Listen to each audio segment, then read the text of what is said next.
اب میرے جیسا آپ جیسے بہت سارے لوگوں جیسے عام مسلمان ہیں جو جب اس نتیجے پہ پہنچ جاتا ہے کہ خدا ہے اور آپ صلی اللہ علیہ وسلم اللہ تعالیٰ کے آپ نبی رسول ہیں، اب آگے جب بڑھتا ہے تو ایک اختلافات کی دنیا ہے. اس اختلافات کی دنیا میں ایک عام مسلمان کس طرح نیویگیٹ کرے؟ حمزہ صاحب نے جو سوال پوچھا ہے وہ یہ ہے کہ ایک عام مسلمان جس وقت دین کی طرف آنا چاہتا ہے تو اس کے سامنے جو مذہب اسلام کی تصویر ہوتی ہے اس میں بے تحاشا اسکولز آف تھاٹ ہیں، بے تحاشا اختلافات ہیں، اور ہر مسلک، ہر سیکٹ، ہر فرقہ اپنی اپنی کتابیں رکھتا ہے، دلائل رکھتا ہے، ایک دوسرے کو ریفیوٹ کر رہا ہوتا ہے. تو ایک عام آدمی جب مذہب سے اپنے تعلق کا اظہار کرنا چاہتا ہے تو وہ گھبرا جاتا ہے، اور ہمیشہ یہ پہلا سوال سامنے آتا ہے کہ بھئی میں اگر اسلام کی طرف آؤں گا تو کون سی وہ تعبیر ہے، کون سی وہ انٹرپریشن ہے، کون سا وہ نقطہ نظر ہے جس کو میں نے فالو کرنا ہے.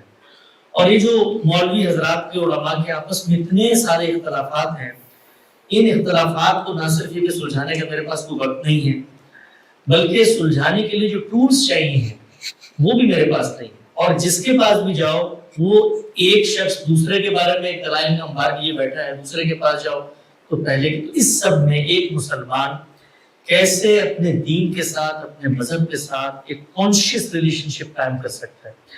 میرا خیال یہ کہ بڑا اہم سوال ہے، اور اس وقت آپ کو ہمارے معاشرے میں جو مذہب سے ایک طرح کا تنفر، بیزاری اور دوری نظر آتی ہے، اس کے پس منظر میں بھی یہی سوچ کار فرما ہے. لوگ کہتے ہیں کہ بھائی جس کو دین و دل عزیز اس کی گلی میں جائے گی. یہ تو مشکل لوگوں کا کام ہے، ہم لوگ اپنی دنیا میں رہتے ہیں، جو ہوگا اس کے بعد دیکھا جائے گا.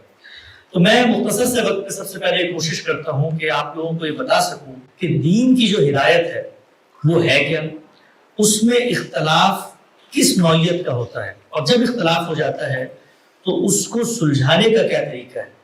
تو آپ اگر غور و فکر کے ساتھ انشاءاللہ یہ بات سمجھیں گے تو آپ کو یہ اندازہ ہوگا کہ یہ بات جب کہی جاتی ہے تو آدمی خوف میں آ جاتا ہے، ڈر میں آ جاتا ہے، لیکن اس کا جو نتیجہ ہے وہ اتنا سہل، اتنا آسان ہے کہ ہر آدمی اس پر عمل کر کے دین اسلام کا حقیقی اور شعوری مطالعہ بھی کر سکتا ہے، اس کا طالب علم بن سکتا ہے. 3 مراحل میں ہم اس بات کو سمجھتے ہیں. پہلا مرحلہ یہ ہے کہ دین ہے کیا، دین کی ہدایت کیا ہے جس کے اندر اختلافات ہو جاتے ہیں. تو 3 چیزیں ہیں جن کو آپ کے سامنے رکھنا ہے. اللہ تعالیٰ یہ کہتے ہیں کہ میں نے جب انسان کو دنیا میں بھیجا تو بھیجنے سے پہلے اس کی فطرت میں کچھ تعلیمات ہیں جو ڈال دی. وہ خیر و شر کا شعور ہے، وہ نیکی اور بدی کا شعور. اس کو قرآن مجید نے بیان کیا فَأَلْهَمَهَا فُجُورَهَا وَتَقْوَاهَا. تم دنیا میں بھی نہیں آئے تھے، پوٹینشلی تمہارے اندر یہ شعور ہے، معروف منکر کا شعور. یہ پہلا ذریعہ ہے جس میں دین کی یا اللہ کی ہدایت ہم تک پہنچتی ہے، ہماری فطرت. اس کے بعد اس زمین پر انسان جب چیزوں کے بارے میں فیصلہ کرتا ہے تو اس میں بہت سارے ایسے معاملات ہیں جس میں وہ اختلاف کا شکار ہو جاتا ہے. ان کو ہمارے علم کی اصطلاح میں کہا جاتا ہے محتمل الوجوہ، وہ معاملات جن کے اندر 2 آراء ہو سکتی ہیں. تو اللہ تعالیٰ پہلے دن سے اس بات کا اہتمام کرتے ہیں کہ روئے زمین پر کچھ لوگوں کو اپنا فرستادہ، نمائندہ، منتخب، چنیدہ پیغمبر بنا کر، ریپرزینٹیو بنا کے بھیج دیتے ہیں، اور ان کو یہ کہتے ہیں کہ یہ انسان جن معاملات میں اختلاف کرتے ہیں ان میں ان کو قول فیصل، حرف آخر اور ایک شریعت دے دو تاکہ یہ انصاف پر قائم رہے.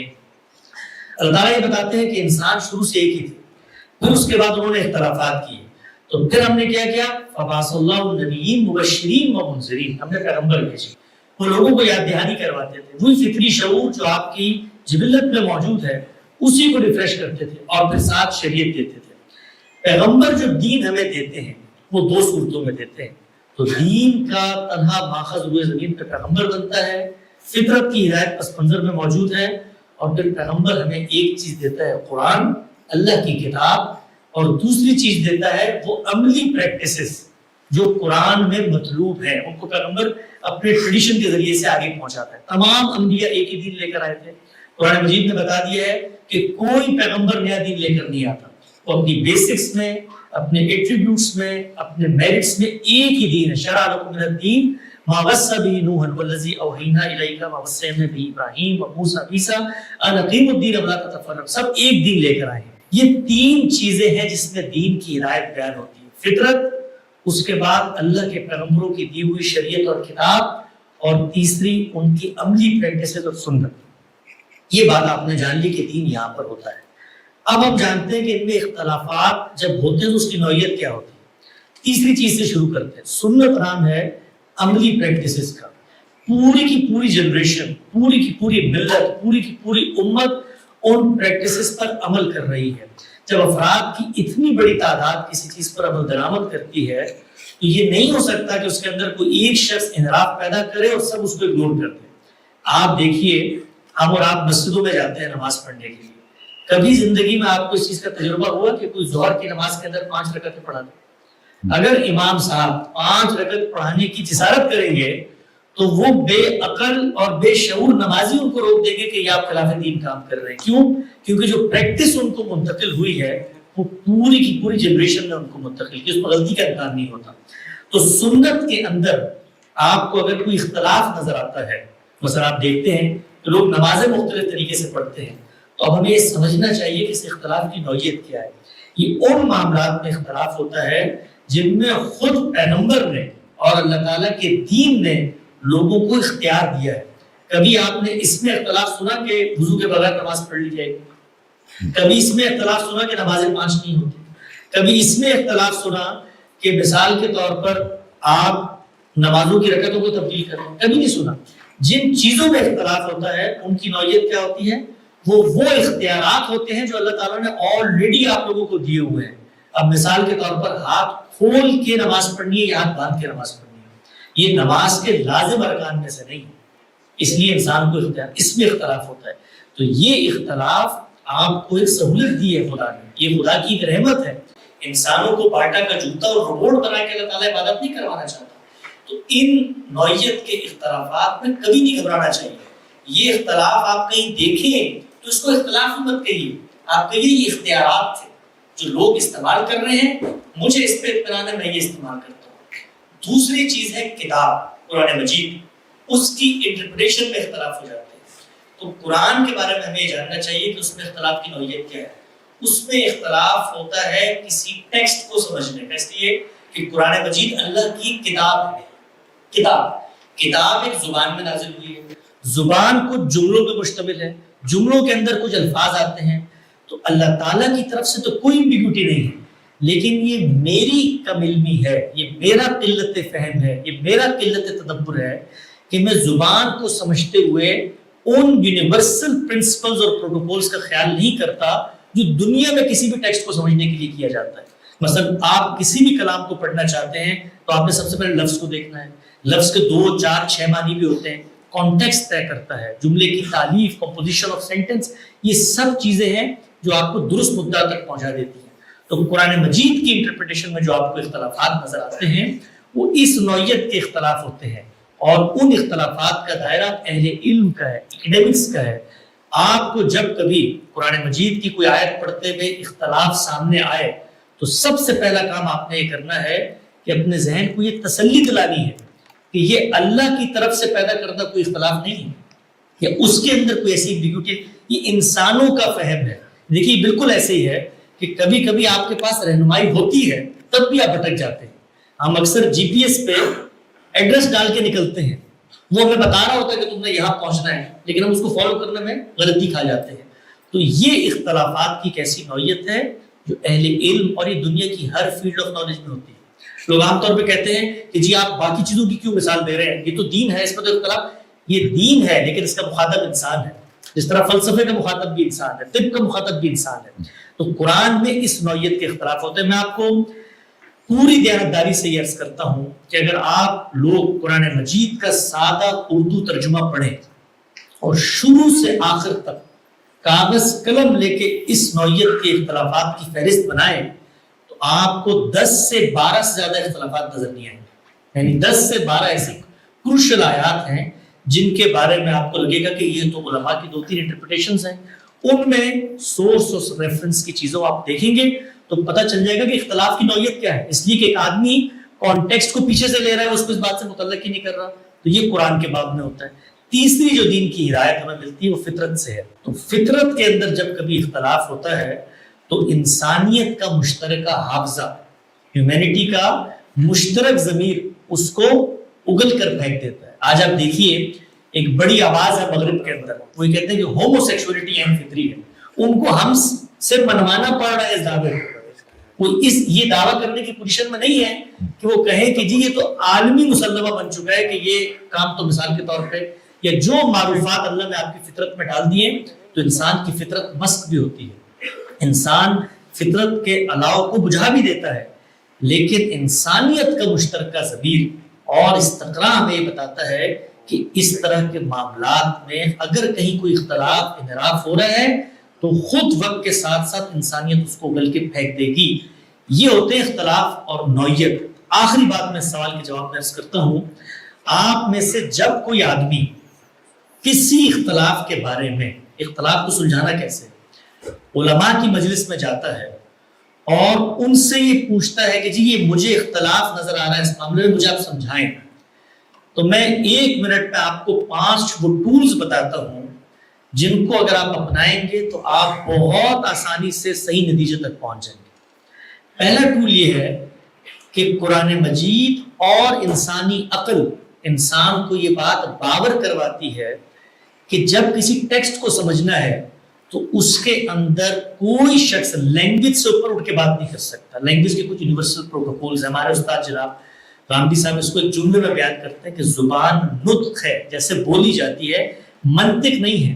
تو اب قرآن کی کوئی آیت پڑھ کے آدمی اس میں سے تصور برآمد کر رہا ہے وحدت الوجود کا منطقی انداز میں، تو آپ نے ایک سوال کرنا ہے، یہ ایک زبان کے اندر ہے، مجھے زبان میں بتائیے کیا یہ بات اسی طرح کہی جاتی ہے یا نہیں کہی جاتی۔ کامن سینس کی بات ہے۔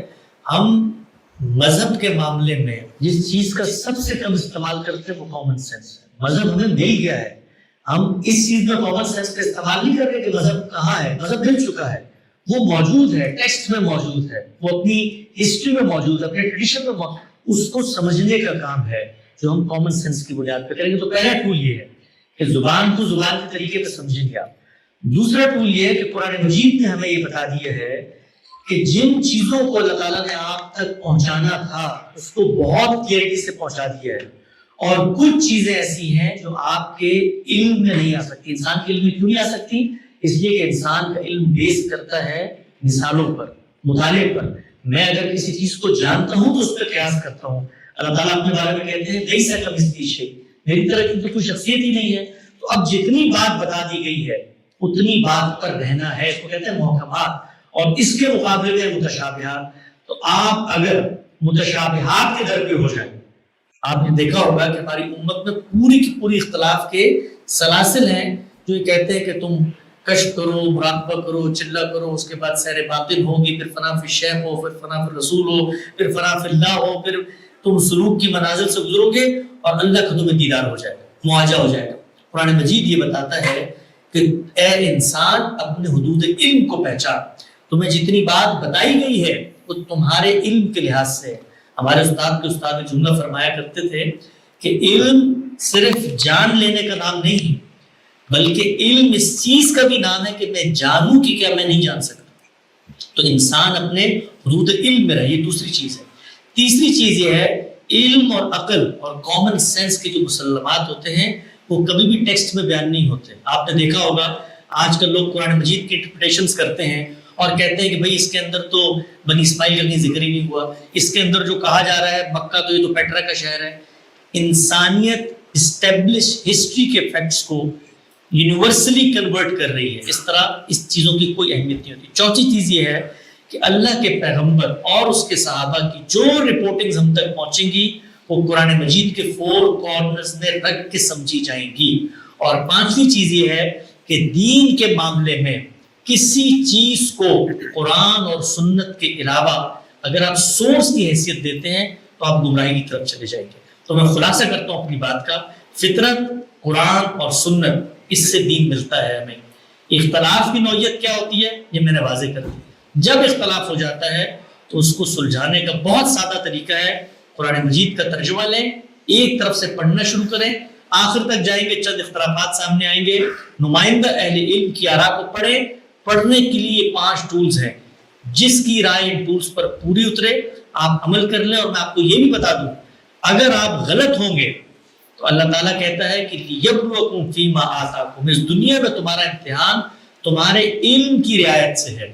اگر تم غلط ہو اپنے نتیجے میں تب بھی تمہیں صدق دل سے اس پر عمل درآمد کرنا ہے, اور اگر تم نے اس پر عمل درآمد کیا تو اللہ کے ہاں تم انشاءاللہ مقبول بندوں میں شمار ہوگی. آپ کو حیرت ہوگی کہ صحابہ اکرام نے ایک باب کے اندر غلط اجتہاد کر لیا, غلط رائے اپنائی, خود قرآن مجید نے اس کو بتایا ہے. قرآن نے کہا یہ رائے بھی ٹھیک نہیں تھی, لیکن پھر اس پہ عمل نہیں کیا. تو قرآن مجید نے کیا کہا, کنتم تختارون انفسکم, غلط رائے پہنچ گئی تھی, ضمیر کی آواز پہ لگتا ہے کہو. تو ہمارے یہاں جو اصل مسئلہ ہوتا ہے, ہمیں یہ پتا ہوتا ہے کہ یہ رائے غلط ہے لیکن ہم اس پر عمل کر رہے ہوتے ہیں, اور ہمیں پتا ہوتا ہے یہ رائے صحیح ہے لیکن ہم اس کو بیان کرنے سے ڈر رہے ہوتے ہیں. دین محکم ہے, واضح ہے, بین ہے. یہ ہم لوگ ہیں جو دین کی ہدایت کے اوپر پردہ ڈالتے ہیں.